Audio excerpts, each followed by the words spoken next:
Here we are again for another week and another show of Black Coffee and Crime. For those of you who don't know, my name is Brandy, and this is Jackie over there. This week we should be joined again by our guest host, Brandy Watts. She'll be joining us in just a few.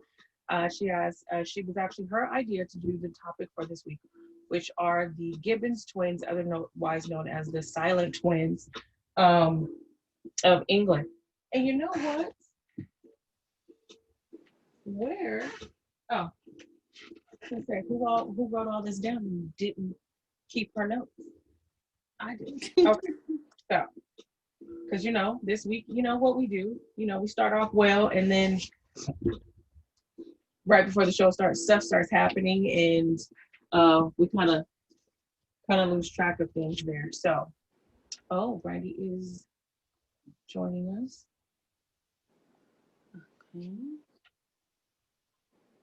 Okay, so Brandy should be joining us shortly, maybe just by voice, not necessarily by face, because we know she likes to do things in a very remote manner. So are you there, Miss Watts, Sister Watts? I am here. Okay, Sister Watts is here. Jackie has joined us back from her sabbatical. Watts. So we are all here. Now, I'm on location. She's on location. Sister Watts likes to do things on location. She's a missionary, is what they call it. All right. So again, my name is Brandy. This is Jackie, and Brandy Watts is joining us from a remote location as guest host this week. This week, our topic is going to be Gibbons Twins, otherwise known as the Silent Twins. And once we get to the story, you'll definitely know why they are called the Silent Twins. Okay, let's get to the announcements.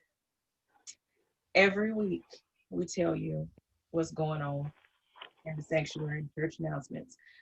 Jackie and I, nor Brandy, we're not law enforcement professionals. We are giving our opinions on certain things, things that we find in the news, things that we find fascinating or interesting.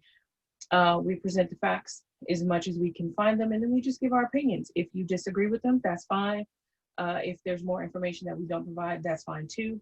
Get in the comments, let us know, but at all times, please be respectful to us and other viewers. I think my eyelash is not cooperating today, but yes, we're gonna grant us some grace with this one right here.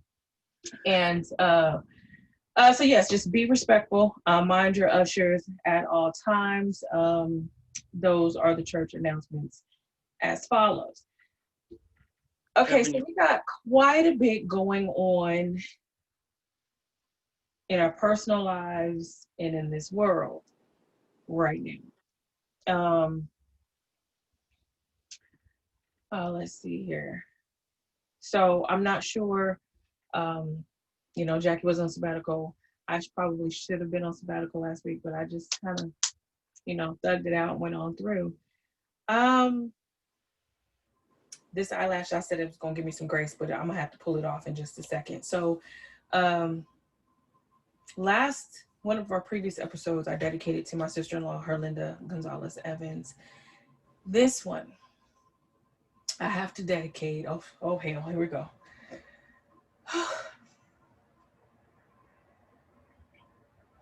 We're gonna get to that at the end. We just gonna get to that at the end. I can't. All right, so on Al Gore's internet this week, let's just talk about Breonna Taylor. Might be crying again. Right. Okay, thank you. So we talked about Breonna last week. The grand jury indictment to indict Harnick, I think that was the officer's name, 3 felony counts of reckless endangerment or endangering somebody with, because basically he shot at her, hit her, but it was the bullets that didn't hit her that he was charged for. Well, this week, one of the jurors on the grand jury panel sent a petition to the judge to say, wait a minute, something's not right. He accused Attorney General David Cameron, of not divulging information in the grand jury that led them to only indict that one officer on those minor felony counts. So they are alleging that he deliberately kept information from them. The judge has since said that yes, the grand jury notes can be made public, and normally they are very private. The thing about this is that a prosecutor does not have to actually present an entire case in a grand jury to the grand jury. He can pick and choose what information he gives. There's no rebuttal from a defense lawyer. It is only what the prosecutor puts forward. In normal cases, the prosecutor is supposed to be working for the people. Right. Mm-hmm. Well, yeah, he didn't even didn't present the grand jury with the option of murder or manslaughter. He only presented him with the charges that they came back with. He never brought up murder or manslaughter. And in fact, the ballistics report from Breonna Taylor and from the office, there was an officer shot at the incident, and from that officer shot during that incident, contradict what David Cameron was saying about, or is it Michael Cameron? Is it Michael Cameron or David Cameron? Something Cameron. Somebody. The dude with the bad hairline. Mm-hmm. Yeah, so Right. Sidebar. Brothers, you know you're not living right. And you're not living under the grace of God when your hairline is not intact. And when your hairline... You stop going to Supercuts. When you are dating the niece, granddaughter, grandniece, granddragon's niece, or whatever of Mitch McConnell, you know your hairline ain't gonna be right, okay? Now, I'm just saying that. Take it how you want to. I saw today that the officer who actually did shoot Breonna Taylor is I don't know, some kind of crowdfunding. I don't know if it's GoFundMe or whatever, but he's fundraising because for his retirement. So I guess he's going to retire soon, and so he has this crowdfunding thing to help him raise money. I don't know if he's decided just since they've asked for since the grand jury stuff will become public. I don't know, but I did read today that he's crowdfunding for his retirement. Y'all, that is just sick. Okay, I just want to tell you how sick that is. That people are willing to give. That is super sick.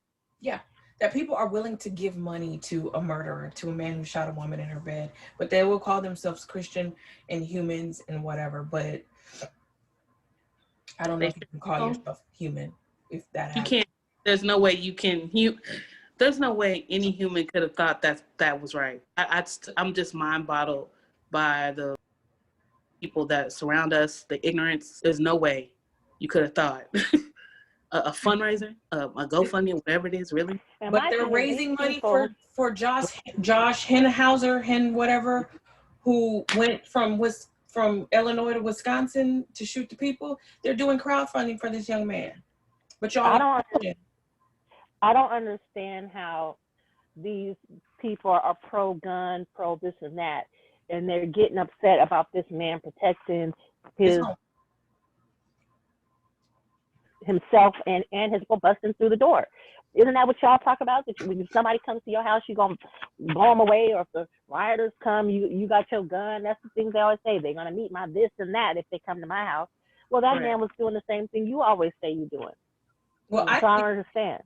I think that we have to remember that the Second Amendment was not written for us in the first place. The right to bear arms against your enemies did not include people of African descent. The right to bear arms against your enemies, take up arms against your enemies, only included those of European descent. And that sentiment has been passed down generation after generation. Even though we've had the 13th, 14th, 15th, 17th, 18th, 19th, 188th Amendment passed, that is still very much a part of the American fabric that we wear all the time. So But yeah, so those grand jury notes will be open, and I pray that David Michael Cameron with the bad hairline has experiences bad credit, is never able to get a shape up, and he is disbarred for this, because this is a ridiculous miscarriage of justice. So there'll be more on very much so. that case going forward. Another thing on Al Gore's internet, I put this on our Instagram page and on Facebook. In Austin, at Stephen F. Austin University, a young woman was targeted by swatting from her roommates. She had 3 white roommates. It was a young African-American woman, or woman of African descent, who she was a freshman, and the white roommates accused her, went to campus police, called the police, and said that she threatened them. This young woman at 3 a.m. in her dorm room was awakened by the SWAT team going into her room with their guns drawn while she was asleep. When I reposted this a day ago, there had been no charges, no punishment for the 3 students who lied on her and who could have caused her death. There was no punishment at that time. Now, since then, the chief of police of the university has said that those students will be charged to the furthest extent that they can. But basically, her name is Kristen Evans. They said that she had threatened them, and they called the police, and basically they just lied. They stormed into the room, and that's called swatting. When you call the police and have them sit to another residence, like with a serious threat, they'll go in guns blazing, and they want to eliminate that threat. And a lot of people have been injured, some people killed with this thing.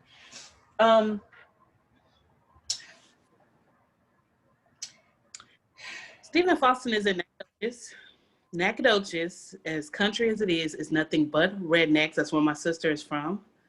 And when I tell you, it is probably one of the most racist places I've been. It is. However, there's a lot of us down there. So I haven't reached out to my family that are down there about it. I mean, of course, it's not something I have been thinking about, but I am going to, so that by next week we can follow up on regards, or when y'all have any questions and we go ahead and post this, and I'll go ahead and answer. I just think some questions and put in some information that I have. What's going on? I got some people. Okay, that'll be good. I just think it's crazy that you think it's okay to do this, knowing that this person can die because of this, and you can't. The excuse of, oh, they didn't know, it was a joke. You can no longer use this. We live in a super fast information age. We get things.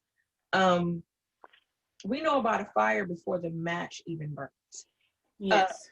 Is finished burning. We know these things so quickly, so you cannot say that they don't know, they don't understand. No, we can no longer protect the innocence of, I'm gonna say it, and I don't mean to be offensive, but I'm gonna call it what it is. We can no longer protect the innocence of white kids when they don't have innocence. When we don't, people of color worldwide, we do not have the luxury of innocence. We do not have the luxury of the benefit of the doubt. You know that when you call the police on a Black person, on a brown person, on a person wearing a turban, on a person wearing the red dot, anybody, that there is a very high likelihood that they are going to die by police violence. Yeah, they know what climate we're living in now. That's why they did it. And so we can't use that as an excuse any longer, and it's unacceptable.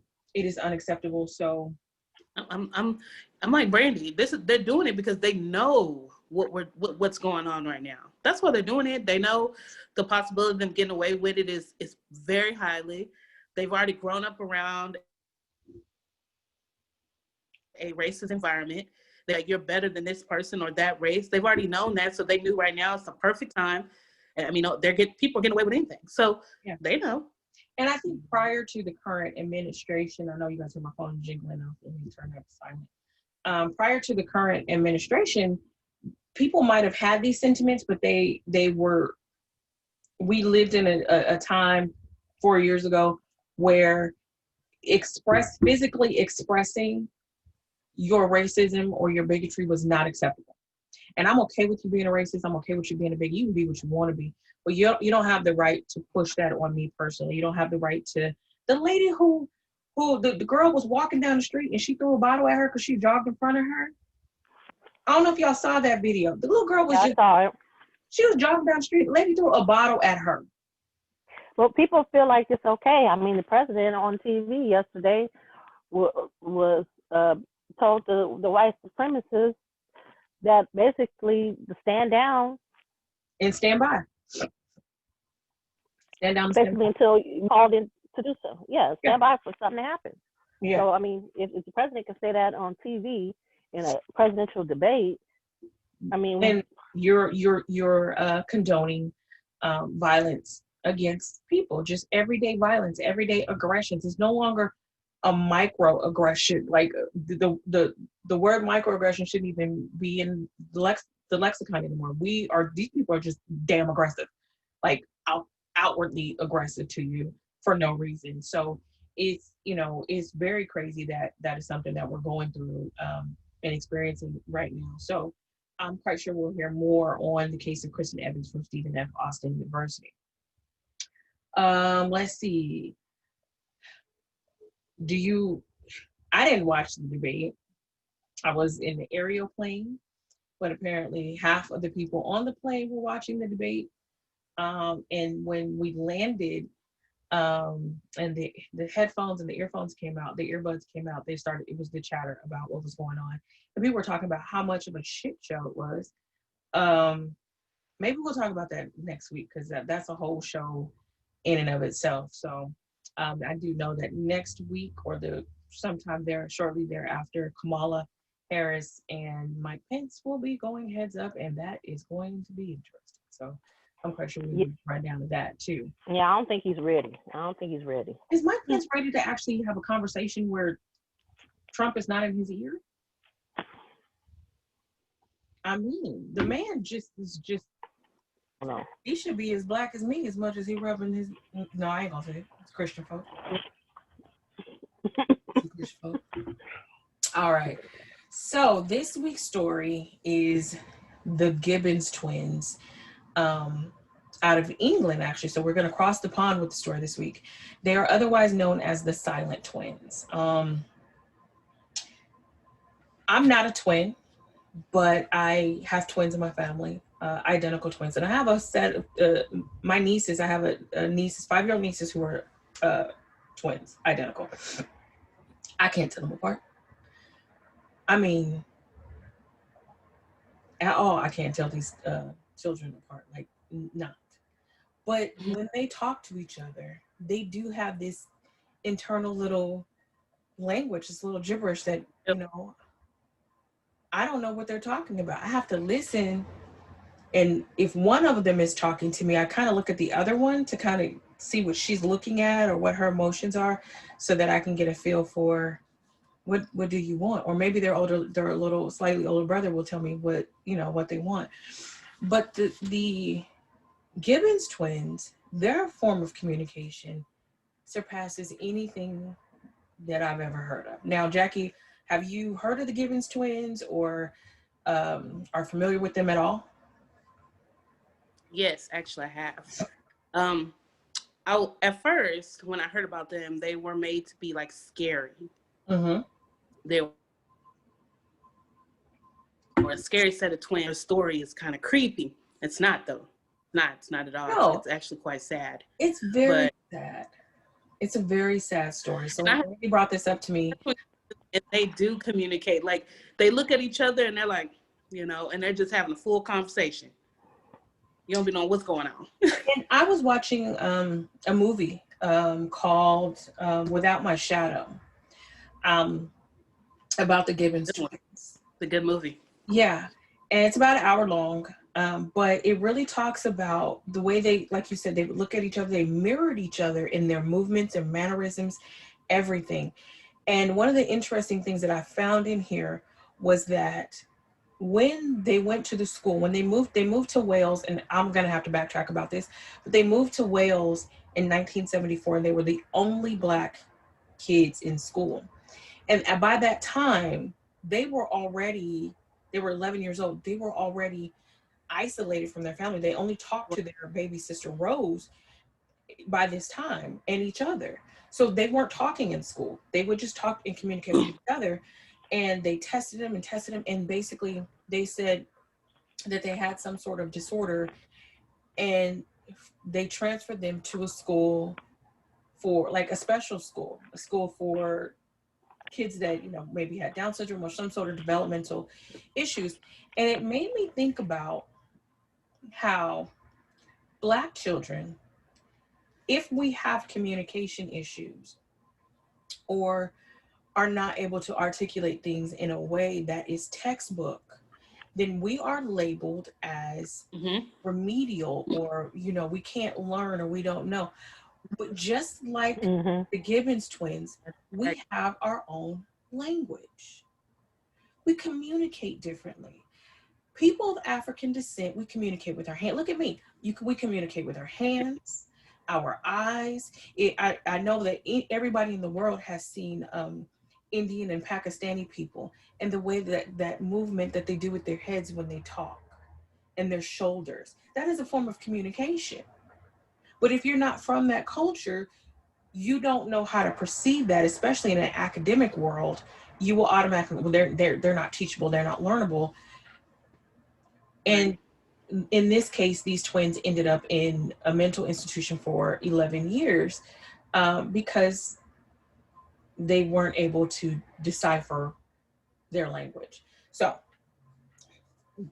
let's go back to the beginning. Okay, so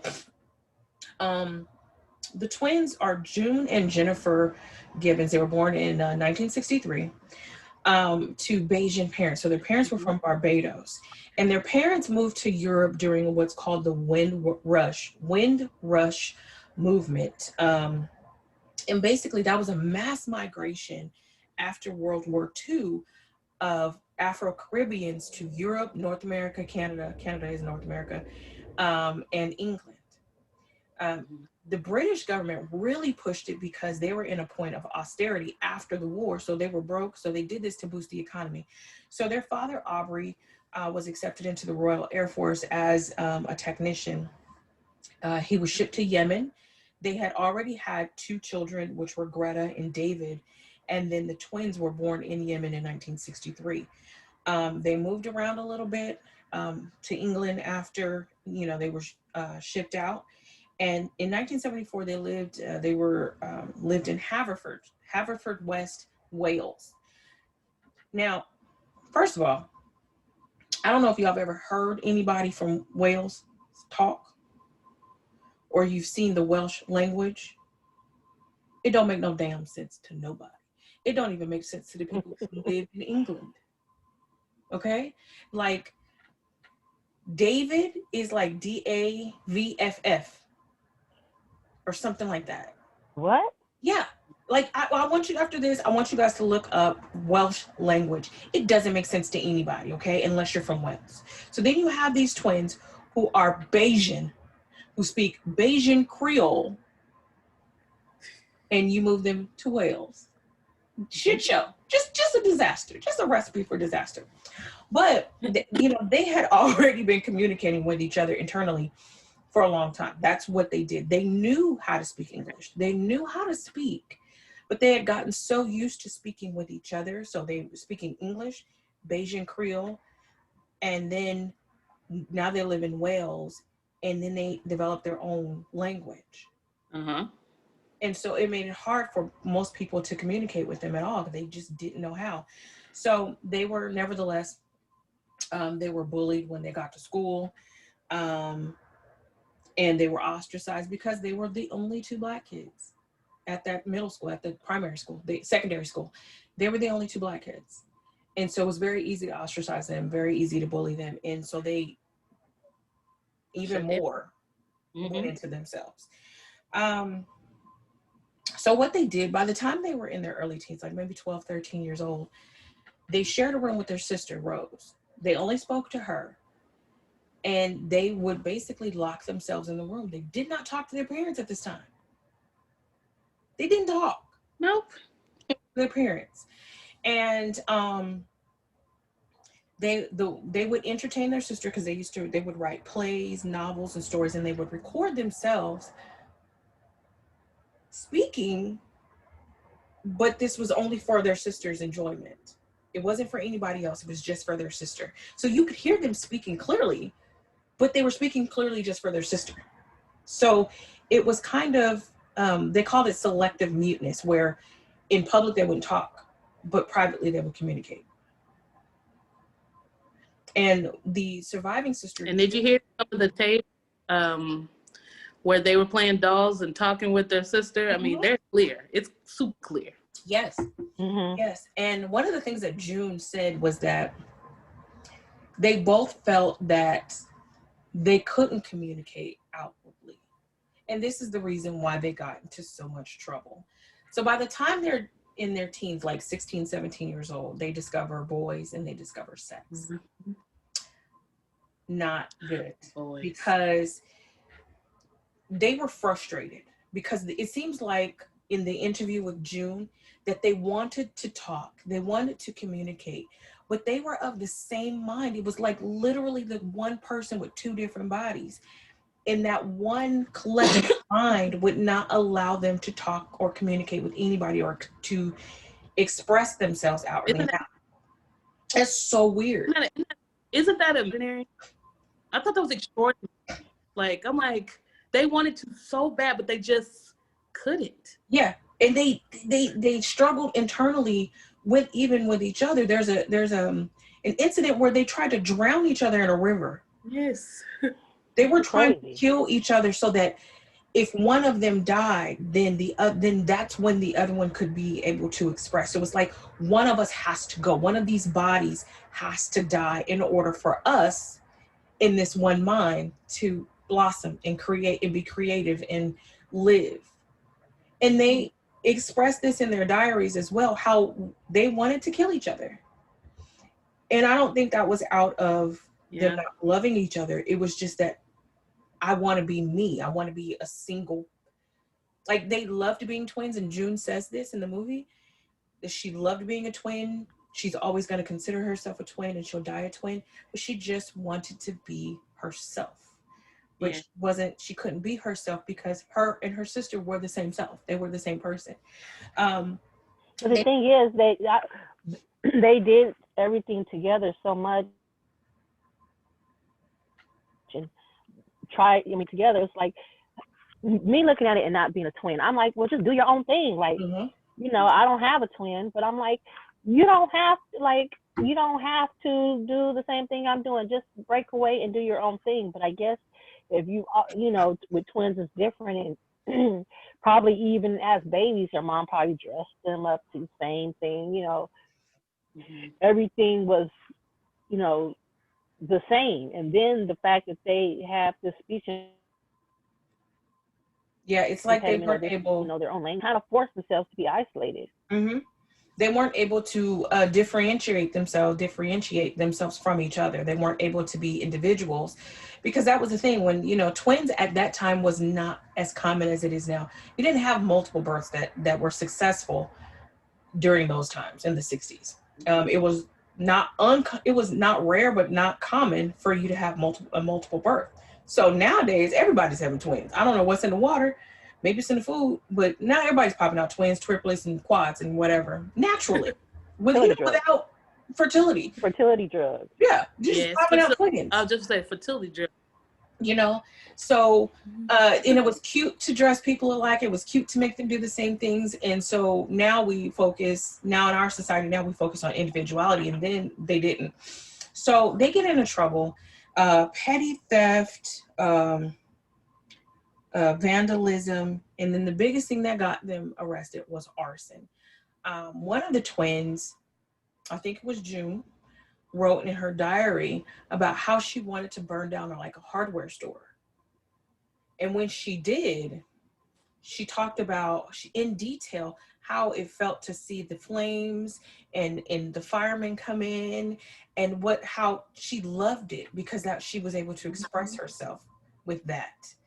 And then they arrested her, and they arrested her based on her diary. So all of their crimes were always chronicled in their diaries. They were given an option to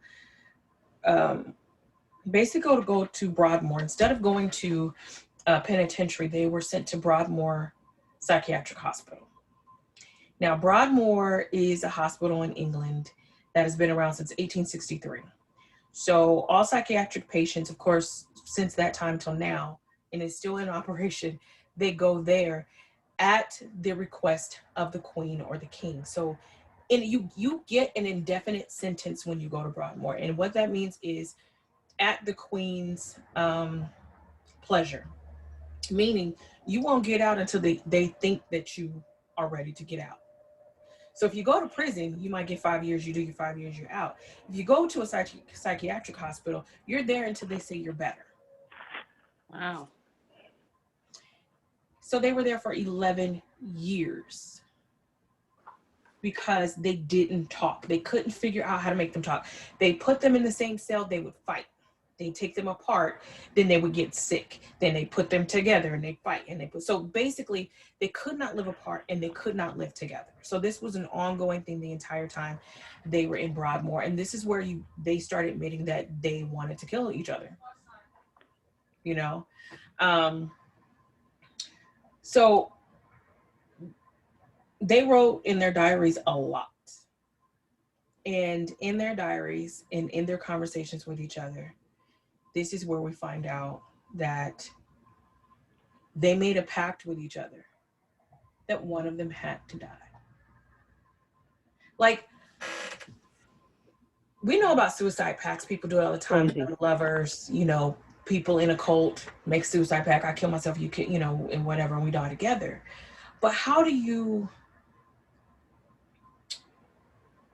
come to the conclusion with your twin, literally your other half, that one of us has to die in order for the other one to actually live abundantly, live freely, and be expressive and be a person and actually be able to have a life? Like Brandy said, you don't even know what that looks like, because as an individual, you're like, I'm staying, But they made this pact with each other to right. Say, I don't even like you like that. Girl, you better smoke this joint and go on somewhere, sit down somewhere and take a drink or something, right? Why I gotta go? I don't even like going to the store. My first thing is, why I gotta go? You can't go yourself? And they literally made a pact. So they stayed in for 11 years. During this time, their sister would visit, their father and their mother would visit. This is the first time where they actually started communicating with their parents, because for most of their life, they never did. They didn't understand them. And with their father, Aubrey expresses how, and you could see the desolation in his face when he talks about them and having to leave them there and not knowing when they were going to leave, how they were being treated, and just knowing that, it's kind of like he wishes, like, could he have done more? Could he have been a better father? But you don't know, because they didn't have that type of help to give people, in the 60s and 70s to help them with this.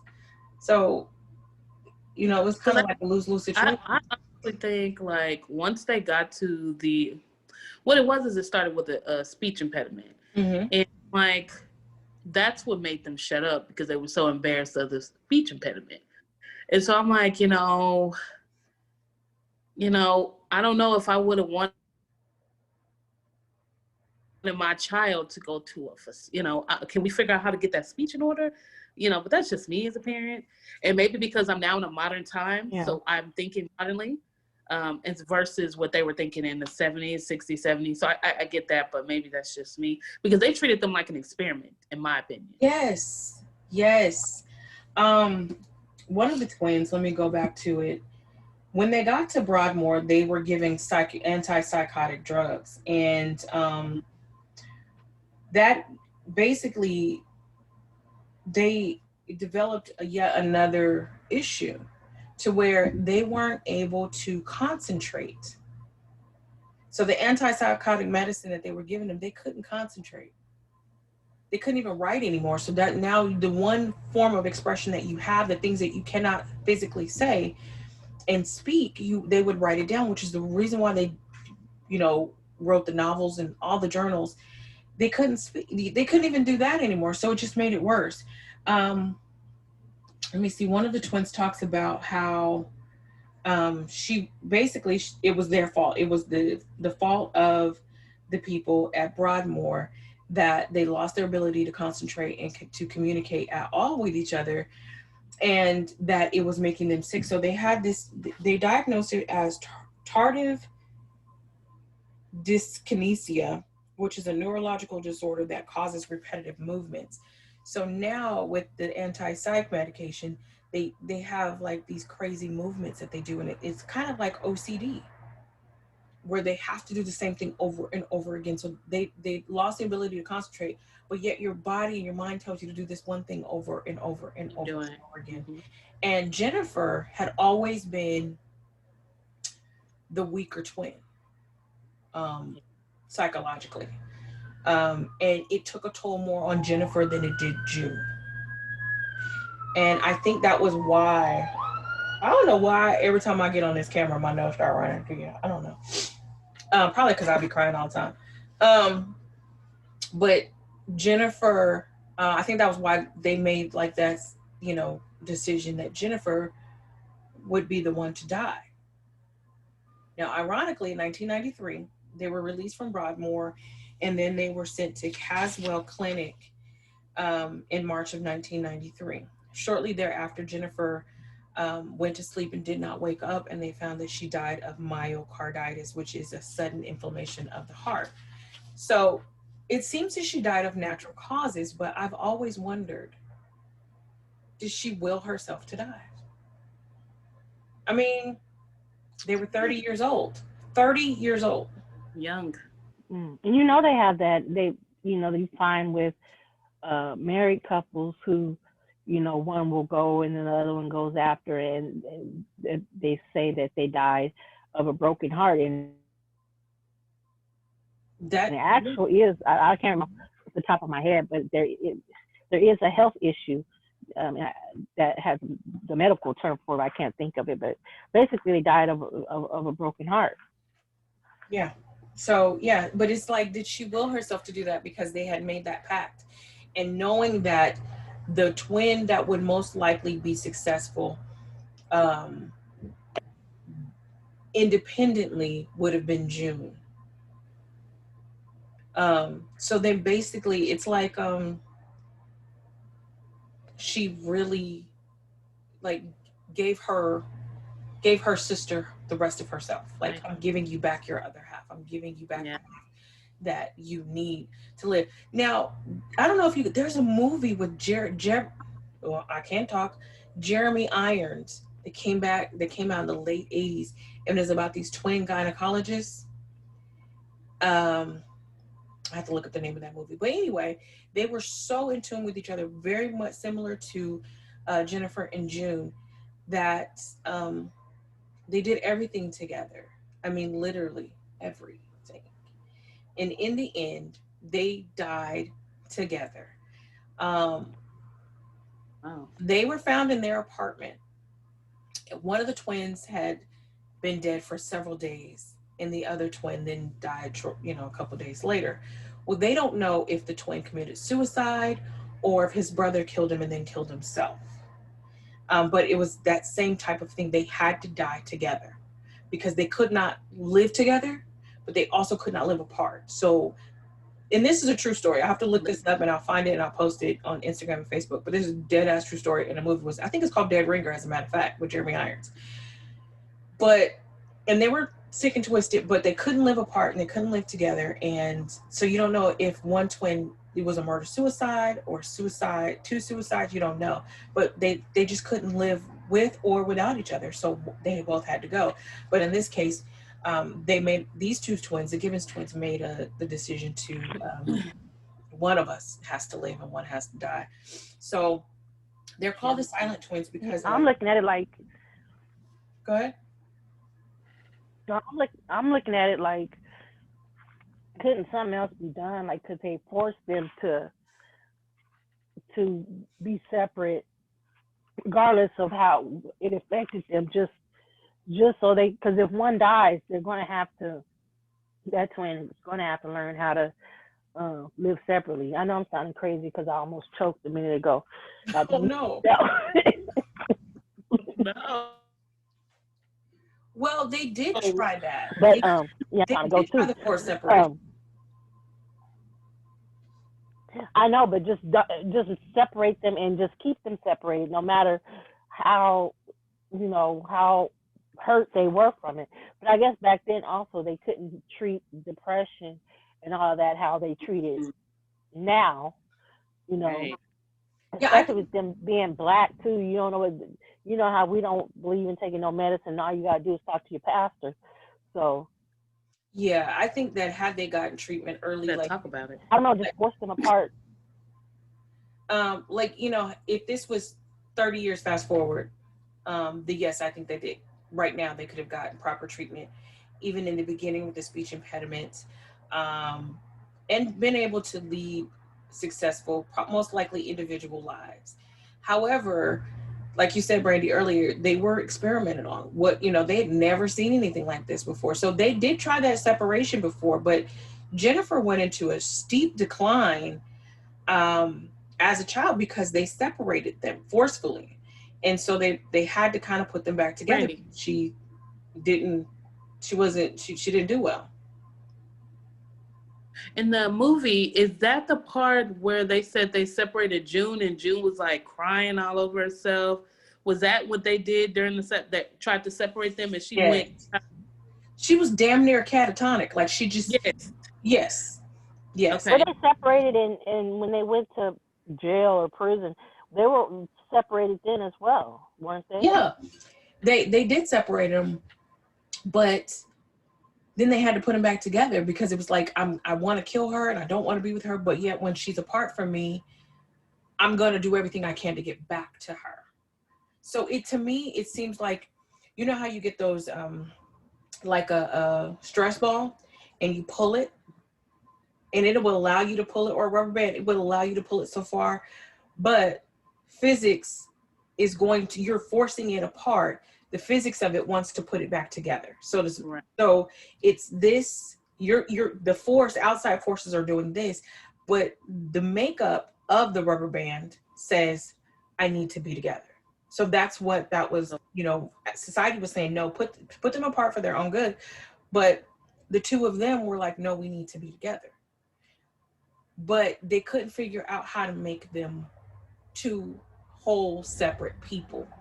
And I think that their decision, that to us, an unwise decision or an unconventional decision that one of us had to die, I think that was their way of just saying that, I don't know if I love like that. I don't know if I love like that, to say one of us has to go in order for the other one not to just live, because we're both existing. And that's what I think it is. They didn't want to just merely exist.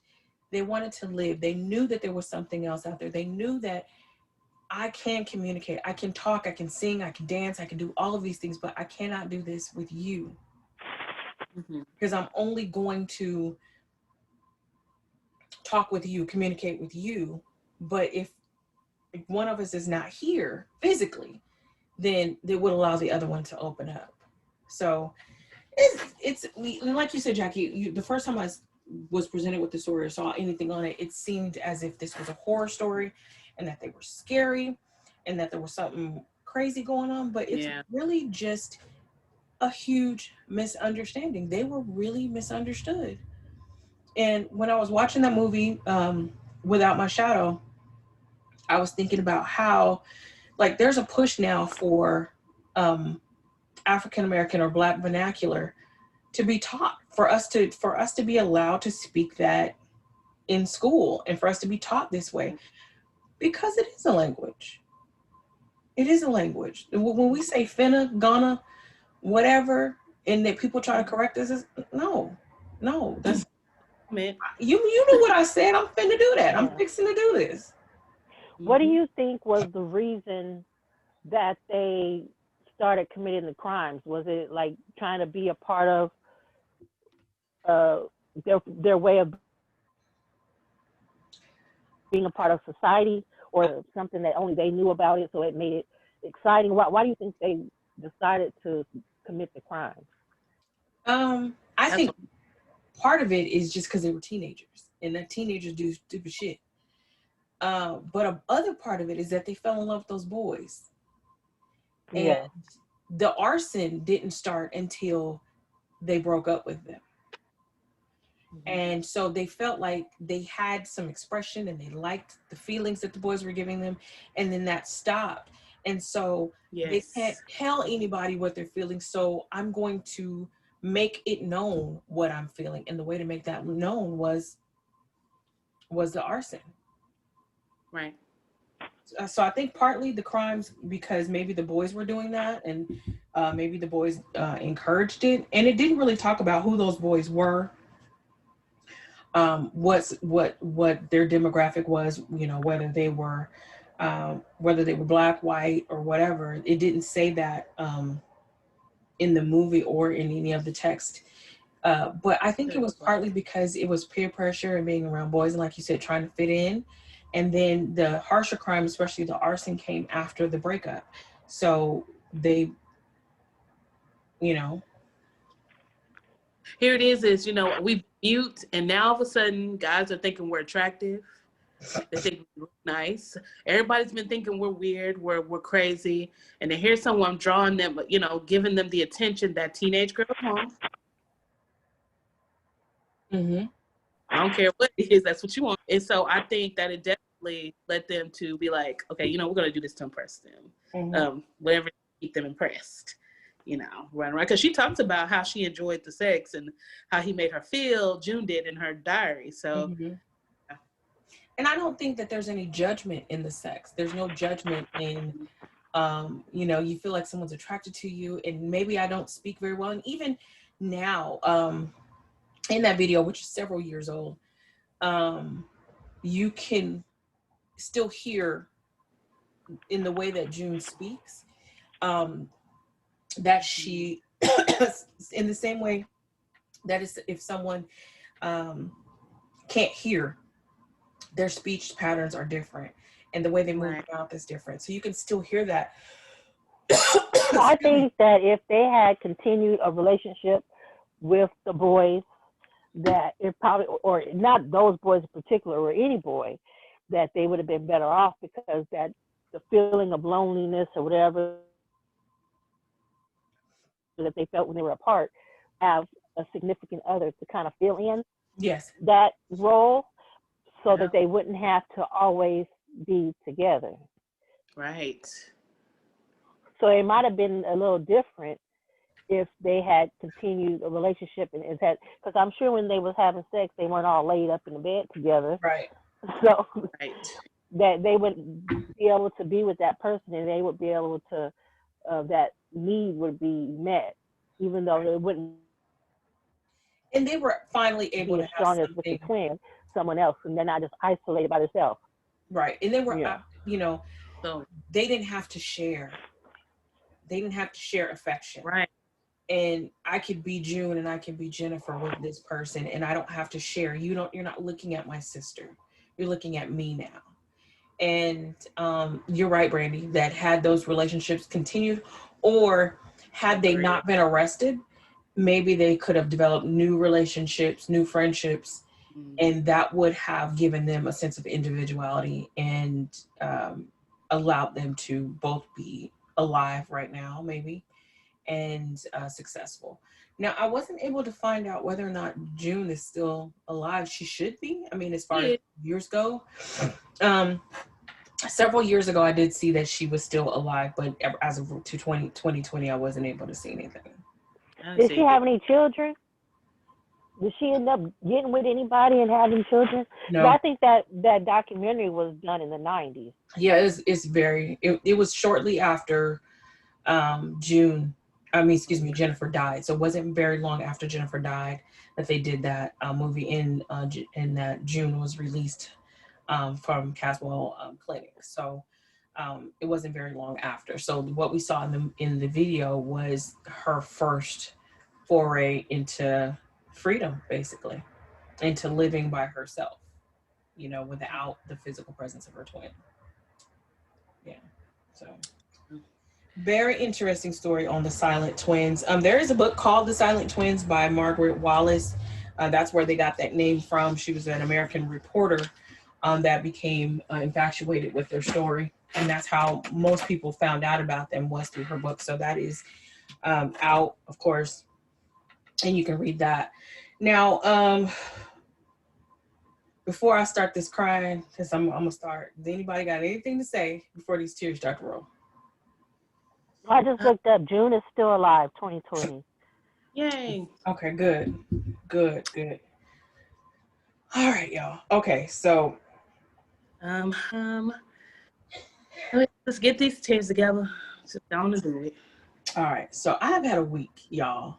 A week. So a couple episodes ago, again, that episode was for my sister-in-law, and she had transitioned after a long battle with cancer.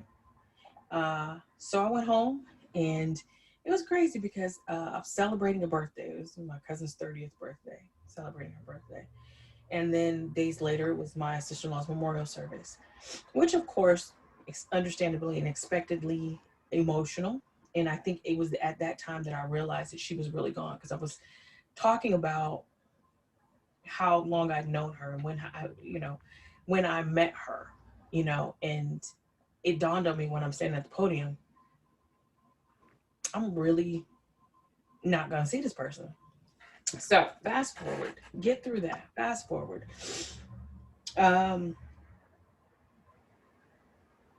So Monday, just a couple days ago, I was woken up in the morning with the most horrible news, and unbelievable news. Someone who watched this show asked me about the show while I was in California. Someone I joked with, and young man, and he's no longer here.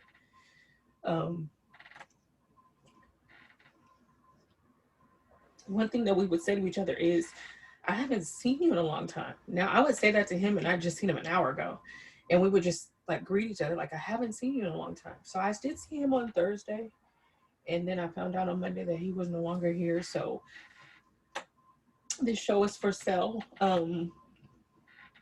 Yeah, I'm tired of crying. I don't know what 2020 is doing. Sure don't either. But Lord, we have lived through an entire century in 9 months. Mm-hmm. We've almost went to World War III. We lost the biggest celebrities or biggest heroes in the beginning of the year. A global pandemic has taken out hundreds of thousands of people.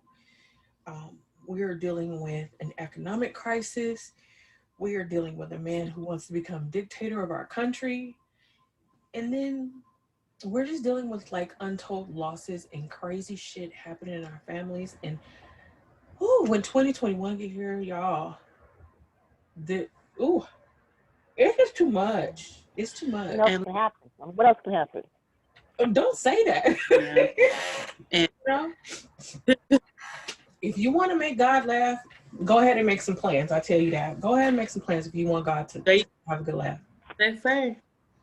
Because also say that depression Yeah. Depression is beyond the highest number. as a person that's dealt with depression, I am a person that full believes in, and I have never seen depression so high. Or maybe some people kept it to themselves. Maybe they did, but we're not gonna sit here and act like 2020 ain't brought on. It's the isolation. It's the isolation from others. Yes. You can't go. You go out and vent with your friends.